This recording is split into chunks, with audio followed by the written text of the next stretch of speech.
What's going on, YouTube? Metal Complex here, and today I've got another awesome knife review slash knife overview to do with you guys. This is the Medford Knife and Tool Slim Midi Marauder. That's M-I-D-I. This knife, along with many others this week, was provided to me by my buddy Jeff Goodnow. So Jeff, thank you again so much for doing this. If you guys didn't watch that unboxing over the weekend, Jeff Goodnow contacted me on Instagram a while back, and he said, hey, I think you and I have similar taste. Would you like to look through my collection? And I did, and he's right. We have extremely similar taste, and he also has some amazing knives that would be very difficult for me to acquire altogether to review on this channel without his help, or him being a collector of these types of knives. So I am extremely appreciative of this opportunity. This is an amazing piece, and I have a lot to say about it. So let's go ahead and get right into it here. We'll go ahead and take some measurements of the Slim Midi. Overall length coming in at about 7 3/4 inches. Blade length from tip to scale, we're looking at about 3.6 inches. On the actual cutting edge, given that very generous finger choil up front, probably about 3.1, about 3.1, maybe 3.2 inches max on the cutting edge. Let's go ahead and do some size comparisons here. Up against the Ontario Rat Model 1. Rat 1 coming in at 8.6 inches overall. How about up against the Spyderco PM2? PM2 coming in at 8.3 inches overall, getting closer in size there. How about up against the Benchmade Griptilian, or in this case, the Ritter Hogue? Ritter Hogue coming in at 8 inches overall. Once again, the Ritter Hogue proving to be an excellent size comparison. These two are very similar in size and profile, except for thickness. We'll give an example of thickness here real quick. You can see the Slim Midi is exactly that. It's very slim. About the same thickness in steel, 125 thousandths there, but in the titanium scales, we're much thinner. Let's do it up against the final size comparison, Spyderco Delica. Spyderco Delica coming in at 7 inches overall. Let me give you guys an example of the action here.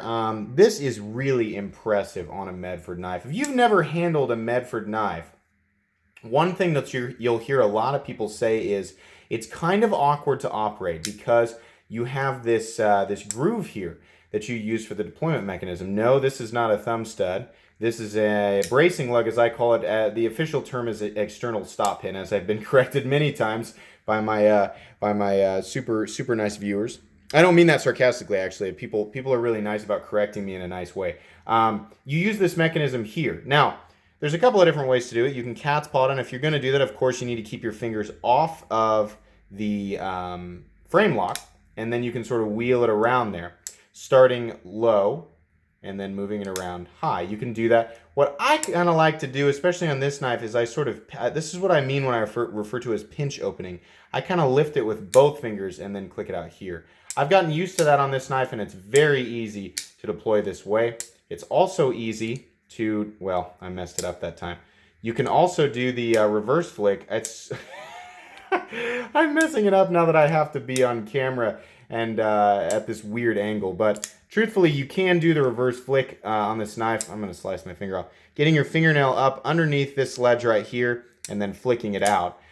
You can do it that way too. It's nice and smooth. Not really a fall shut blade, but it is a wiggle shut, and it does run on phosphor bronze. It's very smooth, almost frictionless, really impressive for phosphor bronze, and it's honestly a delight to open and close. Let's go ahead and weigh it here real quick. Now that you guys have suffered through watching me fail at using the reverse flick method. Weight on the Slim Midi coming in at 3.99 ounces. Let's go again. 3.99 ounces. So you have a 4-ounce knife that is full titanium, unmilled, thin. Probably, I think the titanium scales are almost, they're not quite the same thickness as the blade, 125 thousandths, but they are very, you know, they're solid all the way through. There's no milling other than the relief cut in there. So you have a 7 3/4 inch knife that weighs 4 ounces. So what I would call about a full-size knife, and it feels solid. It has that Medford solid feel, just in a slimmer profile. Before we get into the anatomy and all that stuff, real quick, because this knife, this is different. You know, like, I'm not the first person to review this. In fact, I'm far from it. A lot of people have talked about this. It was kind of crazy to see Greg Medford, somebody who's notorious for making these monstrous overbuilt folding knives. And actually, the reason that I got interested in Medford knives was because of that.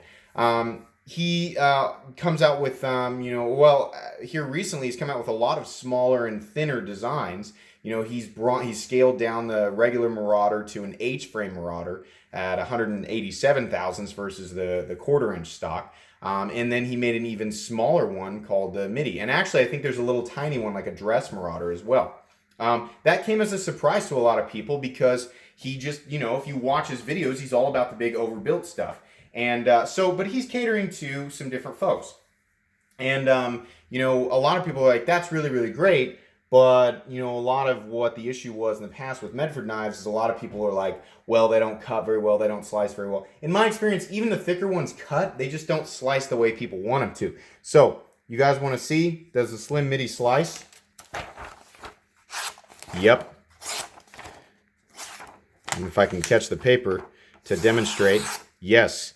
It slices very, very well. No, that was not my paper cut. I know that the last time that I did that on camera was back when I was doing the paper cut test, which didn't prove anything. But what I wanted to do right there is demonstrate to you guys that this knife and its initial thickness on the blade stock, and then what it comes down to behind the edge, is what you end up with is a very, very capable blade. Extremely, I wouldn't say like, extremely thin, but definitely to the point where, as far as like your EDC tasks, what your EDC task would command of your knife, which, by the way, I would definitely classify this as a much more EDC friendly Medford knife. As far as those tasks go, yes, this blade and the geometry, it's all set up to tackle tasks like that, and that's really, really cool. Taking a look at the blade itself, what we have here is a satin finish with some light tumbling. You can see those tumble marks down there. Satin finished S35VN drop point blade. You've got some heavier tumbling on the inside of this fuller or groove here. You have the nice Medford logo there. I actually really like the Medford logo. On the other side of the blade, you can see here we have the serialization letting us know that this is one of the newer variants. I don't know if there actually was a variant of Slim Midi that didn't have that. I'm not aware of it. Moving down to the handle scales here, what we have are it's kind of a hammer finished anodization on the scales. They do not all come like this. This one goes from blue to kind of a violet and then down into a bronze. And then the rest of the frame is bronze ano. Now, these knives, if you go to Medford's website and you click on his, his EDC style knives, and I think he's got trademarked hand tech, which is, I imagine that's his own way of defining exactly how his knives are put together.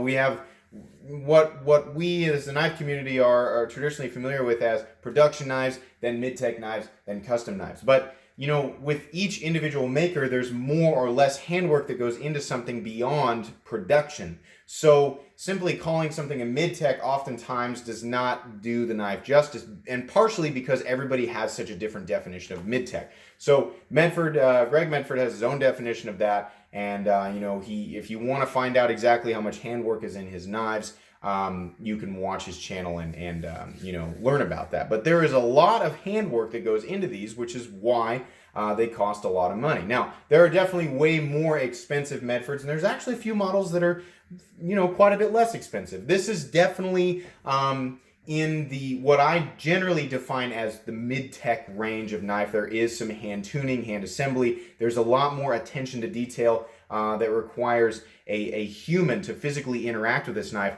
than a traditional production knife. So this is a $500 knife, the standard version. If you go to his website and you want to build a Slim Midi, that's $100 back from the standard Midi Marauder, which is this same size but in a much thicker. I think is it 187 thousandths? So quite a bit thicker than this.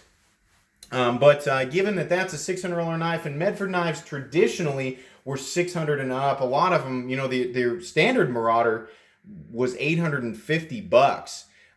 So given what we're looking at here, and I'm going to go more into detail, I think that's a fair price for this. I'm actually, really pleased to see, not only is Greg Medford, catering to more people, but we're kind of coming down on prices. We've got materials that people are more in agreement with. I mean, he made these changes to offer S35 and S35VN and 3V as blade steels a while back, but now that we're in the $500 range and I can get S35VN on this knife with this level of fit and finish, I'm in way more agreement with that, and I think a lot more people are.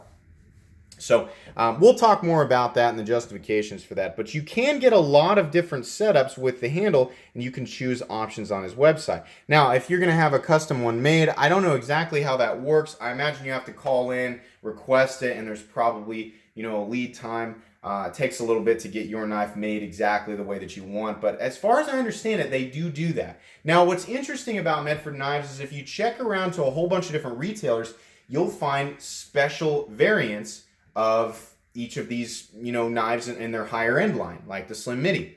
This one, and I don't know if, where Jeff got this exactly, but this isn't a standard finish. It's one that, they make, and then you might find it on Blade HQ. You might find it on, I don't know if DLT Trading carries these, but a number of different retailers that are authorized by Medford Knives, you might see a special one that comes out. And what they do on their YouTube channel that I really appreciate, it's actually how I got my original 3V Medford Marauder, is they show what's going out to these retailers before it lands. So if you're subscribed to their YouTube channel, then you get to see, do they have a unique variant of this? Do they have a unique variant of that? What does it look like? They hold it up, they talk about it for a little bit, and then you can contact the retailer if you're like, wow, I want that, specifically, and you can get your hands on it. And a lot of times it is special.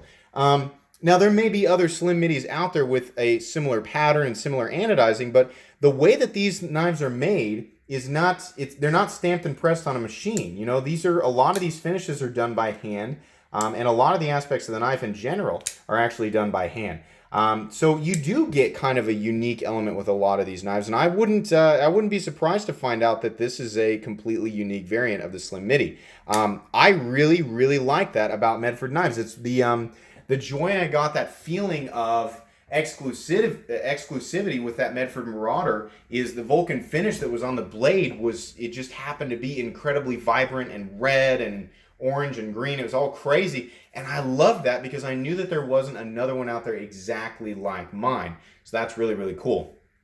Anyways, these start at base $500. You want to go up PVD coated stuff. You want, there's a bunch of different options that you can do that are, standard options, or not standard options, but they're options you can select on the website that do make this cost a little bit more money. But the base variant of this knife, basically just, anodized handle and S35VN blade, or non-anodized handled S35VN blade, is about $500.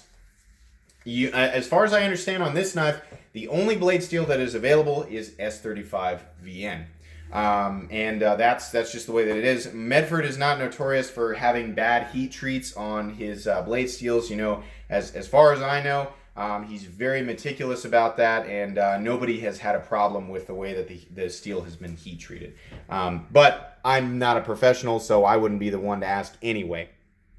Moving on here, you do have some unique marks on this, or some unique machining that's on this handle versus a standard Marauder. And I think this is actually unique to the Midi. It's different yet from the H-frame Marauder.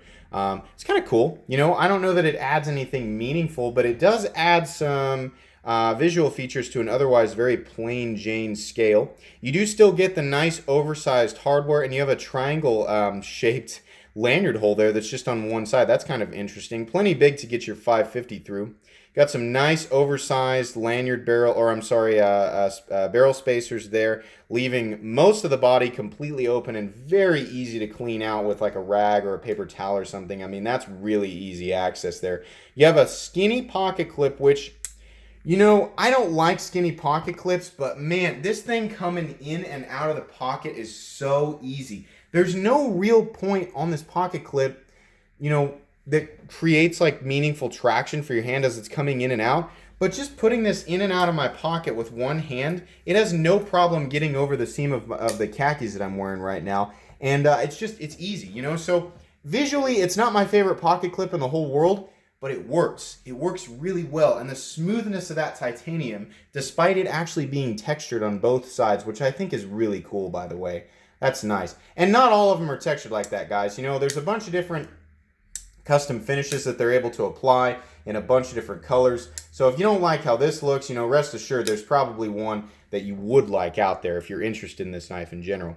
You do get these oversized screws that kind of remind me of what they do on the Praetorian tie for the pocket clip. There is no over travel stop. It's a simple carbidized titanium lock face.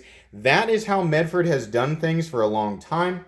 There is no lock stick on this knife whatsoever. And given the geometry and, you know, the mark there, it looks like it's locking up at about 50%. As far as I can tell, watching other videos of the Slim Midi, the lockup on Medford knives in general is just incredibly consistent. It's always in the same place. You know, you never see them worn way over to the right or way over, you know, incredibly early. You know, whatever you see by percentage for that particular model is generally what you see across the board. The lockup is insanely solid, up, down, left to right. There's no play. That's typical of Medford. I have never handled a Medford knife with any blade play, and I would be shocked because the way that these things lock up, even the Slim Midi, which is the smallest Medford knife I've ever owned, it still has that heavy click, you know? It just sounds like everything's locking up into place super hard. There's definite contact on both sides for both external stop lugs or whatever you want to call those. It's great. No problem with that. As far as ergonomics go, you have a very simple handle, but meaningful chamfering all the way around the outside. So despite its kind of rectangular and blocky appearance, it's actually really, really smooth. This forward choil is a lot in the same design as, I should have brought the Shaman out here, but it's in the same kind of design idea as the Shaman, where it just sort of, the line just sort of continues into the blade and then it drops here. That gives you a lot of room to kind of maneuver your finger as far as how much you want to choke up against the blade or if you want to be back here. There's no flipper tab to get in your way, and it's very deep. So as far as the risk that you run running your finger up on the blade, it's pretty low. This is a very, very forgiving knife when it comes to like your hand positions. And for that reason, I actually really enjoy it ergonomically. It's very comfortable, and you have a lot of freedom on the handle. It's a very simple handle. It's a very simple blade design, and it's nice, you know? Now on the downside, there's no traction anywhere. There's no jimping up here.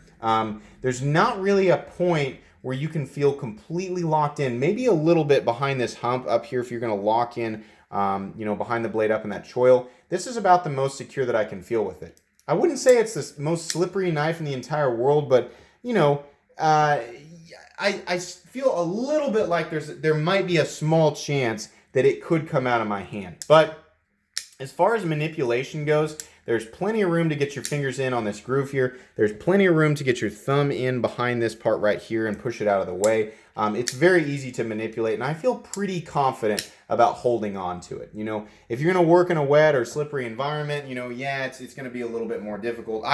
None of the Marauders traditionally have had, or none of the Marauder designs traditionally have had jimping up top, so they're just maintaining consistency. So, you know, I don't have a huge problem with that. It's not a big deal, but just to point that out. There's no over travel stop, but this is a pretty, I mean, despite it being thin, it's actually pretty hard to push over. You'd really have to actively try to unspring that titanium lock bar. That is, for how thin it is, that's one of the strongest thin, or the most tension I've felt on a thin titanium lock bar. Ever. I mean, there's no part of me that thinks, gosh, I might overspring that. It doesn't feel weak at all. It feels very solid despite it being a thin knife. On the downside, this area right here, getting your finger in there, there's room for it, but you do it over and over and over and over again, and it's gonna get a little bit uncomfortable for your thumb. It's not that big of a deal. That's for those of us who are sitting around on our couch opening and closing and opening and closing, opening and closing it. If you're using this thing like a tool and you've just got it in your pocket, then you're good to go. No issues there whatsoever. Here's what I really, really like about this knife. This knife is thin, it's lightweight, it has a very straightforward design, very straightforward and functional blade that actually cuts, that's made out of steel, that people like, that's stainless. It's great. It's also running on phosphor bronze. This knife is so easy. I know you guys can't see it, but I'm putting it back in my pocket so I can, give this testimony organically. This knife is so easy to get in and out of the pocket, and it rides so well. You're looking at about this much of the knife sticking up out of your pocket. It carries so well. I don't have a problem carrying it to the office. I don't notice it. It's got a slim profile when it's closed. Not only this way, but this way too. This is comfortable and easy to carry.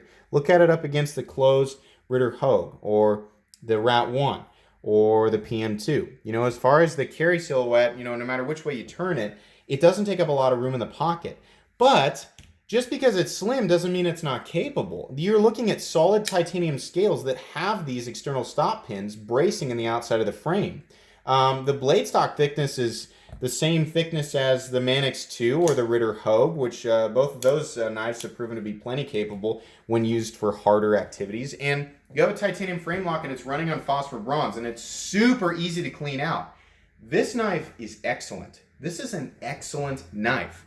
I wish there was a little bit more traction on there. I wish that the pocket clip design was something a little bit different, but it's not, and that's just the way that it is.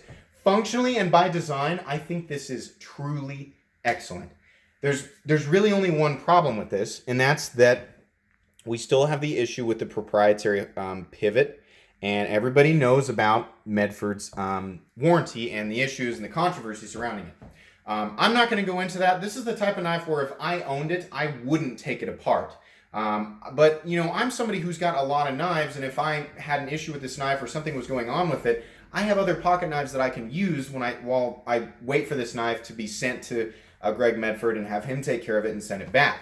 A lot of people don't have that luxury, so they want to be able to disassemble this knife themselves, and that's where the controversy comes. Like, why can't we disassemble this knife and clean it and take care of it? If it's meant to be used, if it's that hard use oriented, as a lot of his other designs would suggest. Yeah, I can understand that. It's really hard for me to speak on that because, like I said, I'm not going out and beating on my knives, super, super hard. And if I am, I'm using much less expensive knives. Knives like this would be carried in an office. They might come in contact with wood or rope every now and then, but I'm not, jamming knives like this into the ground or, getting dirt or anything in there. So I can't speak to that. I have no reason to take it apart, so I don't really have a reason to complain about the warranty. What I will suggest that you guys do, now, if you don't like Greg Medford as a person, there's nothing I can do for you. I mean, you either like him or you don't. That's generally the stance that people take. What I would suggest you guys do, head over to Frankie and Bird's channel and watch their interview with Greg Medford, the 21 questions with Greg Medford. Towards the end, they ask him a question about the warranty, and I bet you his answer will surprise you. If those of you who are still here at 23 minutes, I just realized I've been talking for 23 minutes. Head over to their channel. Go ahead and you pause my video. I don't have anything super meaningful left to say anyway about this knife, but go watch that. Go listen to his response. I bet you'll be surprised in a positive way. If you don't like Greg Medford in general, there's nothing I can do for you. But, if the last thing holding you back is that warranty, go see what he has to say. That's all I'm going to say. But honestly, whether or not I can recommend this knife, yes, absolutely. If you're looking for a knife that has a lot of hand detail and handwork in it, is really, really premium, excellent fit and finish. By the way, didn't show it. Centering is dead on. That's the way that it's going to be with Medford knives. All the way around, everything just looks great. That's my impression of Medford knives over the last 5 or 6 that I've handled. They're all just excellent. They all function really, really well. Yeah, I can recommend this knife. If those of you who are looking for a knife of this caliber, if you're not used to spending $400, $500, $600 on mid-tech knives or knives of that caliber, it's going to be really hard for you, to see where the value is at. But for those of you who are looking for a really nice, really well-made, very, what's the word I'm looking for? Utilitarian knife of this caliber, yes, I can absolutely recommend it. This is a fantastic knife, a fantastic EDC tool, and one that should bring most owners joy for a very long time. Jeff, thank you again for the opportunity. I really appreciate it. That's pretty much all I have to say about this amazing knife. If you enjoyed this video, please leave a like. If you'd like to take a look at my other content, I do, of course, have lots of videos of knives that are either expensive or inexpensive that I do or don't like. So check those out. And if you enjoy all my content, then please subscribe to my channel because there's definitely more coming. Thanks again for watching, everybody, and have a great day.